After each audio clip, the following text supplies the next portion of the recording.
নামাজ ত্যাগ ইসলামে অ্যালাউড না। আপনি লক্ষ্য করুন, নামাজ আপনি দাঁড়িয়ে পড়তে পারছেন না, ইসলাম বলে বসে পড়ো। বসে পড়তে পারছেন না, আল্লাহ বলেন শুয়ে পড়ো।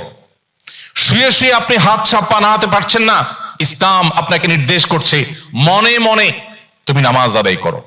আপনাকে ওযু করে নামাজ পড়তে হবে, ওযু করতে পারছেন না, ইসলাম বলে তুমি তায়াম্মুম করো।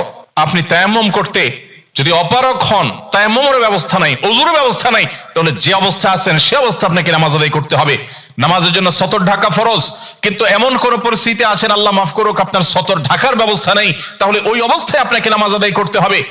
আপনি যদি এমন কোন পরিবেশে থাকেন যেখানে আপনার পবিত্র কাপড় থাকা নামাজের জন্য পূর্ব শর্ত, অথচ আপনার কাছে পবিত্র কোনো কাপড় নাই, তো ইসলাম ওই অবস্থা আপনাকে নামাজ পড়তে বলে।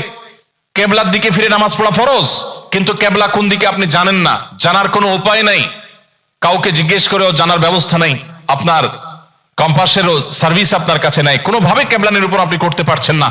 এই রকম পরিস্থিতিতে অনুমান করে এই দিকে কেবলা হতে পারে ধারণা করে সেই দিকে ফিরে নামাজ পড়তে হবে, তারপর আপনাকে নামাজ আদায় করতে হবে। ভাইরা আমার, নামাজের গুরুত্ব এত বেশি বুঝেছেন সাহাবা ইকরাম যে যুদ্ধের মধ্যে, রণাঙ্গনের মধ্যে পর্যন্ত তীর এসে লেগেছে পায়ে, কিন্তু নামাজ ছাড়েননি। ওমর রাদিয়াল্লাহু তাআলা আনহু খলিফাতুল মুসলিমিন, তিনি বলেছেন লা হাজ্জা ফিল ইসলাম লিমান তারাকাস সালাহ, যে ব্যক্তি নামাজ ছেড়ে দেয়, যে ব্যক্তি নামাজ পড়ে না, এর ইসলামে কোনো অংশ নাই, সে নিজেকে মুসলিম দাবি করবার কোনো অধিকার নাই।